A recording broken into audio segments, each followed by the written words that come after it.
Thank you, Honourable Speaker. Honourable Speaker of Parliament, Honourable Members, ladies and gentlemen, and Bula Vinaka. Honourable Speaker, I am not here today to make a long speech. I'm not here to play politics, and unlike what we've seen from the other side, I'm not here to grandstand for a few minutes of screen time. I'm here to get this budget passed and get Fijian workers and businesses the support they badly need. I don't think many on that side of the House of Parliament really appreciate just how important it is that we get this budget over the line. I think some of us in this chamber seriously do not realize what is happening around the world right now and just how bad things are going to get. After the Parliament sitting last night, Honourable Speaker, someone sent me a caption that says, some people are like old TVs. You need to slap them around before they see the picture. Exactly. This morning, Honourable Speaker, there are over 500,000 confirmed cases of COVID-19 worldwide. Every day, hundreds or more deaths are reported. The entire world has been grounded to hard and fast halt. The global economy is hurtling towards the most devastating economic crisis of our lifetime. People are losing jobs. Industries are collapsing. Companies are going under. Given this grim reality, Honourable Speaker, I know the Fijian people shared my frustration last night, listening to the tedious back and forth that delayed hearing what this budget contained and the support it provides before it was even announced by Honourable Attorney General and Minister of Economy. There's a lot I could say about the conduct of the members of the opposition, but I won't waste my time on words on them this morning, not when Fijians have their jobs on the line, when they live with the spectre of a COVID-19 outbreak, and when businesses are facing their hardest year in history.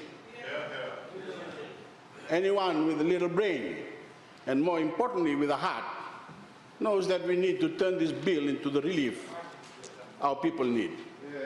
We need to put money. We need to put money in Fijians' pockets now. We need to extend a lifeline to Fijian businesses. We need to get our doctors and nurses more of the life-saving supplies they need to test for and treat this virus. Mr. Speaker, we've been working closely with foreign missions to make sure Fijians can get home and expatriates in Fiji are able to return to their countries. As I mentioned a couple of days ago in my statement, there are 3 final evacuation flights scheduled this weekend. So far, only one is confirmed. It's coming in from New Zealand to bring Fijians back home and repatriate Kiwis and other foreign nationals. All of these incoming passengers, Honourable Speaker, as always, will be placed under compulsory self-quarantine for 14 days upon arrival. Once these flights are sorted, passenger travel out of Nadi Airport again will shut down. That measure is part of Fiji's stringent COVID-19 containment effort. Nationwide response we've rolled out with breakneck efficiencies to stop this virus in its tracks. Just to recap, Honourable Speaker, the Lautoka confined area, the location of our first case, is on total lockdown. Cruise ships are banned. Anyone entering Fiji must immediately shut themselves in self-quarantine for 14 days. Inter-island passenger shipping ends on Sunday, the 29th of March. Gatherings of 20 or more people are banned. Non-essential travel should not be happening anywhere in Fiji. The elderly should stay at home at all times, and so should children. These measures are saving lives. And we didn't waste any time going around to every political party in the country asking for permission to put them into effect. We stepped up and got the job done because the job needed to be done now. Honourable Speaker, I've said in these frequent COVID-19 press statements I've delivered over the past week, we are not afraid to ramp up these containment measures if we feel the Fijian public isn't taking this crisis seriously. when it comes to the type of activities and behaviors that we've discouraged to stop the spread of coronavirus, like non-essential travel, close contact, and large gatherings.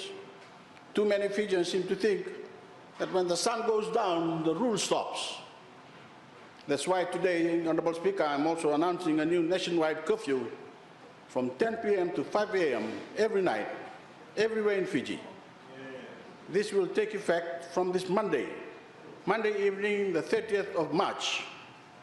There's far too much risk of socializing and unnecessary travel at these hours.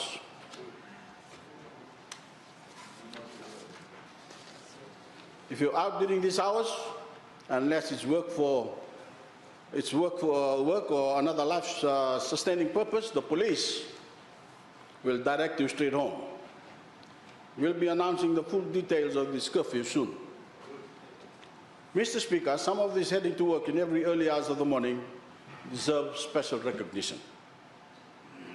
While most Fijians are fast asleep, our COVID-19 team at the Ministry of Health and Medical Services is starting their day, working to spearhead our response and containment efforts. At 3 a.m. every morning, Honorable Speaker, the Minister and his team are up listening to the advisories and assessments coming from the World Health Organization in Geneva and reviewing the latest on the global situation. By the time most people are just heading to work, this team under the Minister already began compiling our daily COVID-19 briefing and coordinating with disciplined forces and other ministries in our nationwide virus response. I thank the hardworking team for keeping me and all Fijians informed so we can face this fight head-on. And on the front lines of our war on coronavirus are our doctors and nurses serving in isolation wards, fever clinics, and in contact tracing teams to keep Fiji ahead of the spread of the virus. Mr. Speaker, these Fijians deserve far more than just our thanks. They certainly don't deserve a pay cut. They deserve our help. And every Fijian in this chamber can show their appreciation by backing this budget and giving these Fijians the tools they need to do their jobs well. I also want to take a moment to speak directly to the Fijians listening at home. Whether you run a hotel, excuse me, work in a factory, or sell produce at the market, I know this economic crisis hangs a dark cloud over your future. But none of you are in this struggle alone. Our economy has endured global recessions and record-breaking cyclones. We are the same people who proved ourselves stronger than Category 5 Tropical Cyclone Winston. We are, Honorable Speaker, we are the same people who pulled ourselves out of the global financial crisis and propelled ourselves onto Fiji's longest ever economic expansion.